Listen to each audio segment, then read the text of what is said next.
मुकेश राजस्थान के एक गांव में पला बड़ा था और दिल्ली की एक मल्टीनेशनल कंपनी में काम करता था।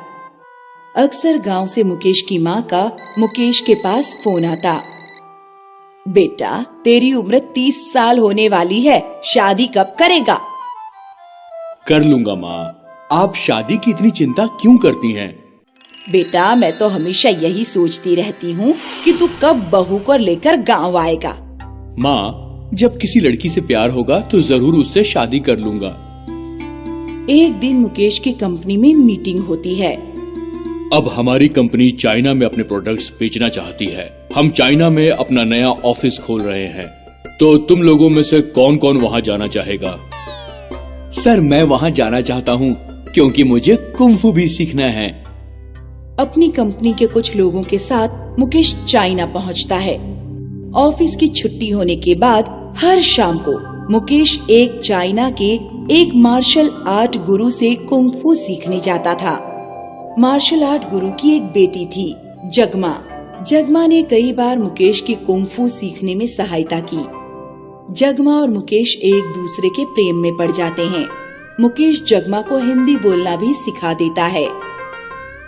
एक दिन जगमा अपने पिता से आज्ञा लेकर मुकेश से शादी कर लेती है।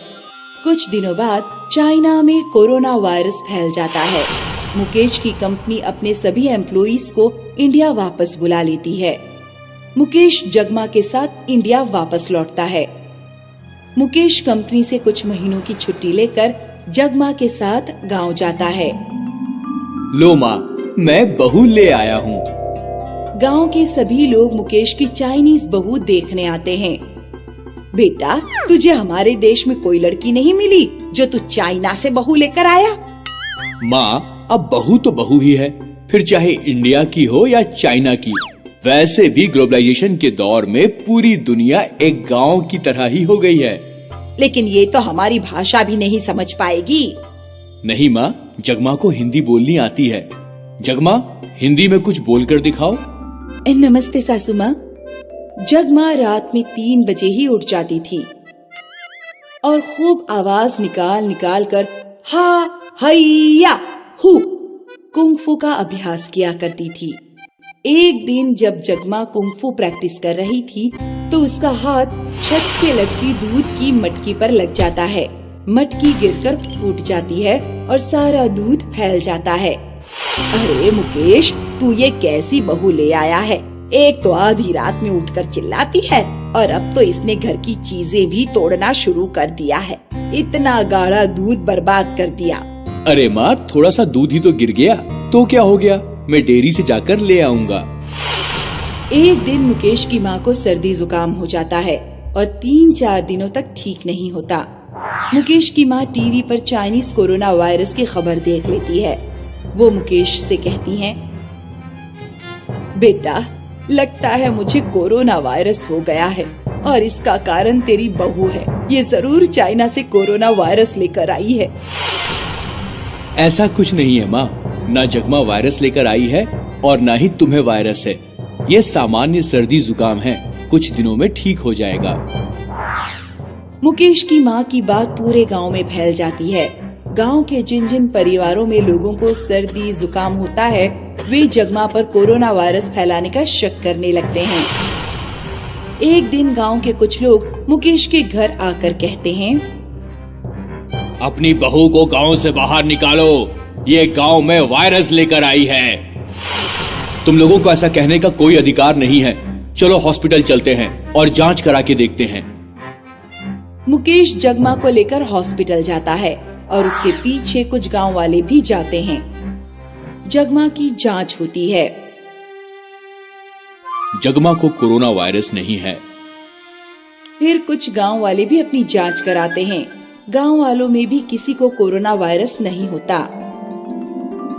देखा तुम सब गांव वालों ने, बिना किसी जांच पड़ताल के किसी भी तरह का इल्जाम लगाना ठीक नहीं है। और जब भी कोई इस तरह की संक्रामक बीमारी फैलती है तो ना हमें घबराना चाहिए और ना फालतू में अफवाहें फैलानी चाहिए। डॉक्टर के पास जाना चाहिए और अपनी जांच करवानी चाहिए।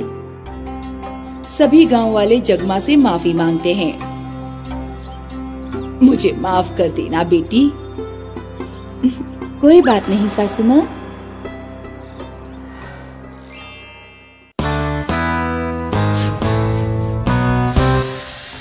समय की बात है। वीरपुर गांव में सपना और माया नाम की दो बहनें रहती थीं। सपना का रंग काला था, जबकि माया गोरे रंग की थी। सपना जब बाग में घूमने जाती तो माया अपनी सहेलियों के साथ सपना का मजाक उड़ाती। बेचारी सपना काली कलुटी बैंगन रूठी इसे तो कोई लड़का पसंद भी नहीं करेगा, पता नहीं इसकी शादी कैसे होगी। माया की बातें सुनकर सपना को बहुत दुख होता है। घर जाकर सपना रोती है और अपने पिताजी से कहती है, बापू, माया और उसकी सहेलियां हमेशा मेरे कालेपन का मजाक उड़ाती रहती हैं। वो कहती है मेरी कभी शादी नहीं हो पाएगी। रो मत बेटी, इंसान की असली सुंदरता उसके रंग रूप में नहीं, उसके चरित्र और व्यवहार में होती है। एक न एक दिन तुम मेरी बात जरूर समझ जाओगी। माया दिन भर जंगल में नदी के पास बैठकर अपने बाल बनाती रहती और अपनी परछाई को नदी में देखकर निहारती रहती। इस पूरे गांव में भला मुझसे सुंदर कौन लड़की होगी? जरा देखो तू, मैं कितनी गोरी हूँ। जरूर किसी दिन मेरी शादी गांव के मुखिया के लड़के से होगी और सपना और बाकी लड़कियाँ इन्हीं झोपड़ों में सड़ती रहेंगी। हाँ कुछ समय बाद सपना और माया के पिताजी की मृत्यु हो जाती है। सुनो माया, अब पिताजी तो रहे नहीं, हमें ही घर का खर्चा निकालना पड़ेगा। चलो जंगल चलकर कुछ लकड़ियाँ काट लाते हैं, फिर उन्हें बाजार में बेच देंगे। इस तरह खाने भर के पैसे तो इकट्ठे हो ही जाएंगे। क्या तुम्हारा दिमाग खराब हो गया है? मैं जंगल में लकड़ियाँ काटने जाऊंगी? क्या तुम चाहती हो मैं भी तुम्हारी तरह काली हो जाऊं? मैं इन सब कामों के लिए नहीं बनी हूँ। भागो यहाँ से, मेरा दिमाग मत खराब करो। सपना बेचारी अकेली ही जंगल में लकड़ियाँ काटने जाती है। उसी समय गांव के मुखिया का लड़का धनवीर जंगल में शिकार करने आता है। धनवीर एक हिरन का शिकार करने के लिए हिरन के पीछे दौड़ रहा होता है।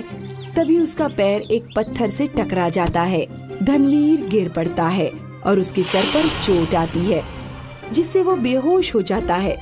सपना जब लकड़ियाँ काट कर लौट रही होती है तो उसकी नजर धनवीर पर पड़ती है। अरे ये कौन घायल हो गया है? सपना धनवीर को ले जाकर एक पेड़ की छांव में लेटा देती है। फिर वो नदी से पानी लाकर धनवीर का पाँव साफ करती है और उसके मुंह पर पानी के छींटे मारती हैं। फिर धनवीर को होश आता है। मैं लकड़ियाँ काटकर अपने घर जा रही थी तो तुम रास्ते में बेहोश पड़े हुए थे। कौन हो तुम? तुमने मेरी जान बचाई, क्या तुम मुझसे विवाह करोगी? सपना की मुखिया के बेटे से शादी हो जाती है और वो बहू बनकर मुखिया के घर पहुंचती है। सपना की सास सपना को देखकर खुश नहीं होती। अरे बेटा धनवीर, ये तू कैसी लड़की से ब्याह करके आ गया? ऐसा काला रंग तो हमारे खानदान में भी किसी का नहीं है। माँ, मैं उससे प्रेम करता हूँ। अरे प्रेम ही करना था तो किसी गोरी लड़की से कर लेता।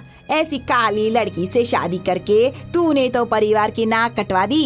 अब जब बहू काली है तो तेरे बच्चे भी काले ही पैदा होंगे। सपना अपनी सास के ताने सुनकर बहुत दुखी होती है। सपना बेचारी को पता नहीं था कि उसे यहाँ भी रोना पड़ेगा। सपना घर का सारा काम करती है, कपड़े धोती, खाना बनाती, बर्तन धोती, फिर भी सपना की सास उसे ताने मारती। एक दिन रात में सपना की सास के पैर में बहुत तेज दर्द होता है। मुखिया और धनवीर दोनों ही किसी काम से बाहर गए होते हैं। घर पर केवल सपना होती है। अरे मर गई रे। सपना अपने सास के कमरे में जाती है। क्या हुआ माँ? मेरे पैर में बहुत दर्द हो रहा है। सपना घर के बाहर जाकर देखती है, लेकिन आसपास कोई सवारी नहीं होती जिससे वो अपनी सास को हॉस्पिटल ले जा सके। तभी सपना अपनी सास से जाकर कहती है, इतनी रात में कोई सवारी तो नहीं मिल रही है माँ, तुम मेरी पीठ पर लद जाओ, अपनी पीठ पर लाद कर मैं तुम्हें हॉस्पिटल पहुँचा देती हूँ। अपनी सास को पीठ पर लाद कर सपना रात में उसे हॉस्पिटल तक लेकर जाती है। आपको घटिया हो गया है, मैं आपको तेल दे रहा हूँ, 40 दिनों तक लगातार इससे पैरों पर मालिश कीजिएगा। सपना 40 दिनों तक अपनी सास की सेवा करती है।